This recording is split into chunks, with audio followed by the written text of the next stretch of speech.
जय हिंद दोस्तों, मैं मनीष कुमार शर्मा भारत कोचिंग सेंटर बिजनौर की ओर से एक बार फिर से आपके सामने आया हूं। देखिए दोस्तों, आज हम लोग कुछ ऐसे फैक्ट्स के बारे में बात करने वाले हैं जो आपके ज्ञान की सीमा को तो बढ़ाता ही है, साथ ही साथ आपके एग्ज़ाम के पॉइंट ऑफ व्यू से भी काफ़ी महत्वपूर्ण होता है। तो आज हम लोग बात करेंगे कुछ छोटे छोटे फैक्ट्स के बारे में जो विभिन्न सब्जेक्ट से संबंधित हो सकते हैं, और ऐसी जानकारियां जो शायद आप लोगों ने अभी तक नहीं पढ़ी होंगी, तो ऐसी जानकारियां आज मैं आप लोगों को उपलब्ध कराऊंगा। आपके लिए आगामी जो आपकी परीक्षाएं रहेंगी उसमें भी महत्वपूर्ण होने वाला है, और साथ ही साथ एक नॉलेज तो आपकी बढ़ेगी ही। देखिए, इसके अलावा आज मैं एक छोटी सी टॉपिक पे और बात करने जा रहा हूँ जिसमें अभी कुछ दिनों से बच्चे काफ़ी परेशान हैं इस बात को लेकर के कि क्या हमारे यहाँ पे ऑनलाइन ऑफलाइन कोचिंग स्टार्ट होंगी, 1 जुलाई से होंगी, कब होंगी, या इस मंथ नहीं होंगी। तो उन सब चीज़ों के बारे में भी आज हम लोग बात करेंगे। तो सबसे पहले तो चलिए हम लोग उसी चीज़ को क्लियर कर लेते हैं कि क्या हमारे शहर बिजनौर के अंदर 1 जुलाई से ऑफलाइन कोचिंग स्टार्ट हो रही है या नहीं हो रही है। तो देखिए दोस्तों, आप सभी लोग शिक्षित हैं और वर्तमान जो गतिविधियां चल रही हैं या वर्तमान जो माहौल चल रहा है उससे आप वाकिफ़ भी हैं, न्यूज़ के माध्यम से, न्यूज़पेपर के माध्यम से। तो इतना तो आप लोगों को जानकारी होगी कि जो कोचिंग है, जो कोचिंग इंस्टीट्यूट हैं, चाहे वो किसी भी प्रकार का हो, उसके ओपन करने के लिए अभी तक भारतीय सरकार या उत्तर प्रदेश सरकार के द्वारा कोई भी गाइडलाइन जारी नहीं की गई है। और जब तक सरकार के द्वारा कोई भी गाइडलाइन जारी नहीं की जाएगी तब तक कोचिंग खोलना मेरे हिसाब से संभव नहीं हो सकता। ये मैं अपने लिए ही नहीं कह रहा हूँ, अदर कोचिंग जो भी शहर में मौजूद होंगी वो भी इस तरीके से कोचिंग नहीं खोल सकते, क्योंकि इस तरीके से जो अगर कोई व्यक्ति कोचिंग खोलता है तो वो एक कानूनी रूप से गलत कहलाएगा और उसके ऊपर कार्रवाई हो सकती है। तो आप लोग किसी भी भ्रांति में ना पड़े, जब तक सरकार के आदेश नहीं आते कोई भी कोचिंग ओपन नहीं होगी। और देखिए, अगर बात करूं मैं अपने कोचिंग की, तो जिस दिन हमारे गवर्नमेंट के द्वारा हम लोगों को आदेश आ जाएगा कोचिंग खोलने के लिए, तो नेक्स्ट डे आप लोगों के लिए कोचिंग ओपन रहेगी। तो आप बिल्कुल श्रद्धा के साथ आ सकते हैं और अपनी एक जोश के साथ हम लोग तैयारी करेंगे। फिर से पूरी टीम हमारी मौजूद है, हम लोग खुद वेट कर रहे हैं कि किसी भी तरीके से ये माहौल ठीक हो और जल्दी से हम लोग पुराने अपने रुतबे पर आ जाएं और अपने सब्जेक्ट को जो कि हम लोग पढ़ रहे थे फिर से सुचारू कर सके, ताकि आगे एग्ज़ाम्स में हमारे लिए कोई दिक्कत ना हो और सभी चीज़ें ठीक रहें। तो ये तो बात रही कोचिंग ओपन होने की या नहीं होने की, तो उसमें मैंने आपको क्लियर कर दिया है कि अगर गवर्नमेंट का आदेश आ जाता है 1 जुलाई को कोचिंग खोलने का, तो हम लोग प्रॉपर तरीके से 1 जुलाई या 2 जुलाई से अपनी कोचिंग स्टार्ट कर देंगे। वो आपको सभी लोगों को इन्फॉर्म कर दिया जाएगा, तो उसमें ऐसा कोई दो राय नहीं है। और अगर गवर्नमेंट का आदेश नहीं आता तो मैं ही नहीं बल्कि जितने भी कोचिंग सेंटर हैं, कोई भी कोचिंग सेंटर उस तरीके से ओपन नहीं होगा।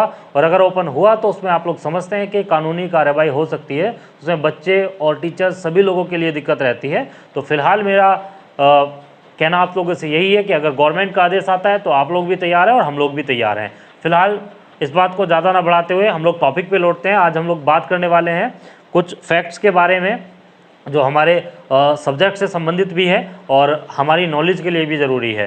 तो सबसे पहली बात मैं करने जा रहा हूँ उस बात को लेकर के जिसको आप लोग सब समझते भी हैं, जानते भी हैं। जैसे कि आप लोगों को पता होगा कि दुनिया के अंदर टोटल देशों की संख्या 206 यानी कि 206 कही जाती है। हालांकि अगर आप यूएनओ की लिस्ट में देखें तो 195 देश ही आप लोगों के उसमें कंसीडर किए गए हैं जो वहाँ पे लिस्ट में है, परंतु अगर आप नेट पे सर्च करेंगे तो 206 आपके यहाँ देशों की संख्या दी जाती है। तो क्या आप ये जानते हैं कि इन देशों में से कितने देश ऐसे हैं जो अपने आप को गणतंत्र का दर्जा देते हैं, रिपब्लिक जिसको हम लोग बोलते हैं। अब रिपब्लिक का मतलब क्या होता है ये भी मैं यहाँ पे क्लियर आप लोगों को कर देता हूँ। रिपब्लिक का मतलब है एक ऐसा कंट्री जहाँ पे राष्ट्रपति पद के लिए चुनाव होता हो, उसे रिपब्लिक कहा जाता है। यानी कि राष्ट्र का जो प्रमुख होगा उसके लिए चुनाव अगर होते हैं या चुनाव के माध्यम से उसको रखा जाता है तो वो देश रिपब्लिक कहलाता है। जैसे अमेरिका में भी चुनाव होते हैं, भारत में भी चुनाव होते हैं, तो दोनों देश रिपब्लिक के आधार पर हैं। जबकि इंग्लैंड में चुनाव नहीं होते हैं राष्ट्रपति के लिए, क्योंकि वहाँ पे महारानी ही देश की प्रमुख बनी रहती है, तो वो रिपब्लिक में नहीं आता। तो क्या आप जानते हैं दोस्तों कि 206 देशों में से विश्व के कितने देश रिपब्लिक के रूप में अपने आप को एक्सेप्ट करते हैं? तो ये नंबर है आपका 135। चलिए, ये तो रही आपके लिए एक विशेष जानकारी। इसके अलावा एक और जानकारी, क्या आप ये भी जानते हैं कि दुनिया में पहला रिपब्लिक कहाँ पे बना था, या पहला रिपब्लिक कहाँ पे था, या कहाँ से गणतंत्र की शुरुआत हुई है? तो दुनिया में गणतंत्र की शुरुआत भारतीय इतिहास से मानी जाती है। इसमें प्राचीन इतिहास में अगर आप जाएंगे तो एक वैशाली करके क्षेत्र हुआ करता था, तो ये हमारा विश्व का सबसे पुराना गणतंत्र का स्वरूप यहाँ पे देखने को मिलता है। तो वैशाली का गणतंत्र विश्व का सबसे पुराना गणतंत्र माना गया है। तो दोस्तों, ये तो रही पहली जानकारी जो आपके लिए काफ़ी महत्वपूर्ण है, पूछा भी जा सकता है और पूछा भी गया है ये आपके एग्जाम में। नेक्स्ट हम लोग आगे बात चलते हैं। देखिए, आप सभी लोग पॉलिटी में पढ़े होंगे कॉन्स्टिट्यूशन असेंबली के बारे में, जिसको हम लोग बोलते हैं संविधान सभा। तो क्या दोस्तों आप लोग ये जानते हैं कि जब हमारी संविधान सभा संविधान के निर्माण का कार्य कर रही थी, तो उस समय संविधान सभा के द्वारा एक लोगो तय किया गया था। यानी कि जब भी कोई सभा कार्य करती है तो उसका एक लोगो होता है। तो हमारी संविधान सभा के लोगो के बारे में क्या आपको जानकारी है? अगर नहीं है तो हम लोग आपको बता देते हैं। देखिए, एक राउंड शेप में एक लोगो बनाया गया था, जिसमें यहाँ पे लिखा गया था कॉन्स्टिट्यूशन असेंबली, कॉन्स्टिट्यूएंट असेंबली करके लिखा गया था, और यहाँ लिखा गया था इंडिया। ठीक है, उसमें बीच में एक भारत का नक्शा बनाया गया था, और भारत के नक्शे के बीच में एक हाथी का सिंबल रखा गया था। तो ये इस तरीके का लोगो भारत की संविधान सभा ने अपने लिए तैयार किया था, जो पहला लोगो था और संविधान सभा का लोगो कहा गया। एक गोल राउंड शेप, इसमें यहाँ पे कॉन्स्टिट्यूएंट असेंबली लिखा गया, नीचे इंडिया लिखा गया, बीच में भारत का नक्शा, और उसके बीच में भी हाथी की आकृति बनाई गई थी। ये संविधान सभा का लोगो तय किया गया था। नेक्स्ट बात करते हैं। देखिए, आप लोग तीसरे फैक्ट की तरफ चलते हैं। आप लोग जानते होंगे कि हमारे संविधान को जब संविधान सभा ने बनाया था, तो उसमें जब आपको पता है कि 26 जनवरी संविधान तो बना था, 26 नवंबर 1949 को संविधान तो हमारा बना था। अच्छा, यहाँ नहीं दिख रहा तो मैं यहाँ लिखे दे रहा हूँ, 26 नवंबर 1949 को, और अप्लाई हुआ 26 जनवरी 1950 को। तो 26 जनवरी जब आपका संविधान लागू हुआ था, तो उस डेट को हम लोग रिपब्लिक के रूप में सेलिब्रेट करते हैं। ठीक है, यानी कि गणतंत्र उस दिन आपका लागू हुआ था। तो अब एक बात है कि जिस दिन आपका संविधान लागू हुआ था, उससे 2 दिन पहले की डेट 24 जनवरी 1950, इस डेट को आप सभी लोग जानते होंगे कि संविधान पर हस्ताक्षर किए गए थे। हस्ताक्षर, तो सवाल एक ये आता है कि संविधान पर हस्ताक्षर करने वाला पहला व्यक्ति कौन था? तो मेरे दोस्तों, संविधान पर हस्ताक्षर की अगर हम लोग बात करें तो हस्ताक्षर के लिए संविधान, देखिए, भारत का संविधान कुल 300 पृष्ठों पर लिखा गया है। 300 पृष्ठों पर ये लिखा गया है, और इनमें से आखिरी 10 पेपर जो हैं वो संविधान पर हस्ताक्षर के लिए उपयोग में लाए गए। और संविधान पर पहला हस्ताक्षर जो किया गया था, पहला हस्ताक्षर किया गया था पंडित जवाहरलाल नेहरू के द्वारा। जवाहरलाल नेहरू, तो नेहरू जी थे हमारे, उनके द्वारा पहला हस्ताक्षर किया गया था। क्या दोस्तों आप ये भी जानते हैं कि संविधान पर हिंदी में हस्ताक्षर करने वाले व्यक्ति कौन थे? जो पहला हस्ताक्षर संविधान में हिंदी पर, तो इन्होंने इंग्लिश में हस्ताक्षर किए थे, जो पहला हिंदी में हस्ताक्षर था वो था आपके जो राष्ट्रपति बने हैं बाद में, डॉक्टर राजेंद्र प्रसाद। संविधान पर हिंदी में पहला हस्ताक्षर जो था वो डॉक्टर राजेंद्र प्रसाद के द्वारा किया गया था। ये जानकारी आप लोगों के लिए शायद नहीं हो सकती है, तब न्यू जानकारी आपके लिए हो सकती है। नेक्स्ट हम लोग चलते हैं नए फैक्ट की तरफ। यहाँ तक की बात कंप्लीट होती है। नया फैक्ट हमारा ये है कि जब हमारा संविधान लिखा गया था, तो संविधान, हम लोग डाउट में रहते हैं कि संविधान को लिखा किसने है। तो देखिए, संविधान 2 लैंग्वेज में लिखा गया है, इंग्लिश और हिंदी। अब इंग्लिश लैंग्वेज की जब बात की जाए तो मूल प्रति जो थी वो इंग्लिश लैंग्वेज में लिखी गई थी, और इंग्लिश लैंग्वेज में लिखने के लिए संविधान सभा ने जिस व्यक्ति को नियुक्त किया था उसका नाम था प्रेम बिहारी नारायण रैजादा, इन्होंने आपके संविधान को लिखा है और लिखने के लिए इन्होंने जिन शब्दों का इस्तेमाल किया है उसे कहते हैं इटैलिक शैली। इटैलिक शैली में इन्होंने लिखा है और कहते ये भी हैं कि नेहरू जी ने इन्हें अपॉइंट किया था और इन्होंने संविधान को लिखने के लिए कोई भी मेहनताना वसूल नहीं किया, बस संविधान के पेपर के नीचे अपने हस्ताक्षर हर पेपर पे इन्होंने किए, ऐसा कहा जाता है। तो ये भी आपके लिए एक अच्छी जानकारी है। उसके अलावा अगर आप बात करें संविधान का हिंदी में सुलेखन जो किया है वो किसने किया है, तो वो थे वसंत कृष्ण वैद्य करके। तो वसंत कृष्ण वैद्य जी जो हैं इन्होंने संविधान को हिंदी भाषा में सुलेखित किया है। तो ये भी आपके लिए एक महत्वपूर्ण जानकारी बन जाती है। नेक्स्ट चलते हैं हम लोग अपनी अगली जानकारी की तरफ। अगली जानकारी में ये जानकारी है जो शायद आप लोगों ने नहीं पढ़ी होगी। देखिए, पूछा ये जाता है कि संविधान जो लिखा गया है उसका जो पहला पेपर है उस पर आपको लिखी मिलेगी संविधान की प्रस्तावना, जिसको कहा जाता है प्रेम्बल। तो प्रेम्बल जो है मान लीजिए इस पेपर पे लिखी गई है, हम भारत के लोग से लेकर के लास्ट लाइन तक वो एक कहानी, एक कविता टाइप से है, आप उसको पढ़ सकते हैं। तो मैं भी पढ़ा दूंगा किस दिन, ठीक है। तो नेक्स्ट चलते हैं।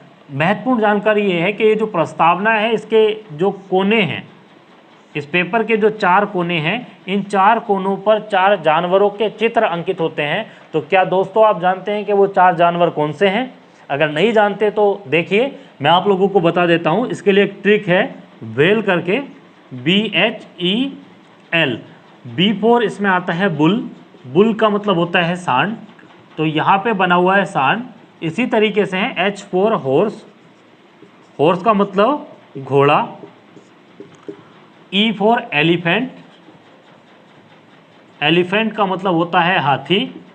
और L का मतलब है लायन, लायन का मतलब होता है शेर। तो ये 4 जानवर इस पे बने हुए हैं। तो दोस्तों अगर आप लोगों को यकीन नहीं होता तो एक बार आप खुद भी देख सकते हैं, उस पृष्ठ को ओपन करके आपको मिल जाएगा, नेट पे भी आप इसको सर्च करके देख सकते हैं। चलिए इसके बाद अगली जानकारी की तरफ हम लोग चलते हैं। अगली जानकारी ये है कि हमारे संविधान को कुछ लोगों ने सजाया है। उसमें चित्रकार, 2 चित्रकार हैं जिनका नाम आता है, एक तो है राम मनोहर सिन्हा और दूसरे हैं नंद लाल बोस।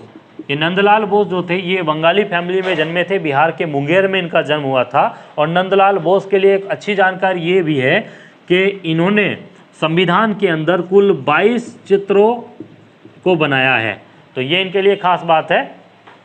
उसके अलावा नंदलाल बोस ने कई सारी किताबें भी लिख रखी हैं, मतलब कई सारी चित्रकारी भी कर रखी है। एक इसमें इनकी चित्रकारी प्रसिद्ध है संथाली कन्या। और इसके अलावा एक और चित्रकारी जो इनकी बहुत ज़्यादा फेमस है उसका नाम है, 1 सेकेंड, उसका नाम है आपका दांडी यात्रा, दांडी यात्रा। ये दोनों इनकी काफ़ी प्रसिद्ध चित्रकारी हैं। तो ये रहा राम मनोहर सिन्हा और नंदलाल बोस, जिन्होंने भारत के संविधान को चित्रकारी से सजाया है या अलंकृत किया है। ये कुछ ज्यामितीय रूप में अलंकृत किया करते थे, तो उसके लिए प्रसिद्ध थे। तो ये थी आज की महत्वपूर्ण जानकारी, जिसमें मैंने आपको कई सारे ऐसी सूचनाएं या ऐसी जानकारी दी जो आपके ज्ञानवर्धन के लिए भी उपयोगी हैं और साथ ही साथ आपके एग्जाम के पॉइंट ऑफ व्यू से भी महत्वपूर्ण हो सकती हैं।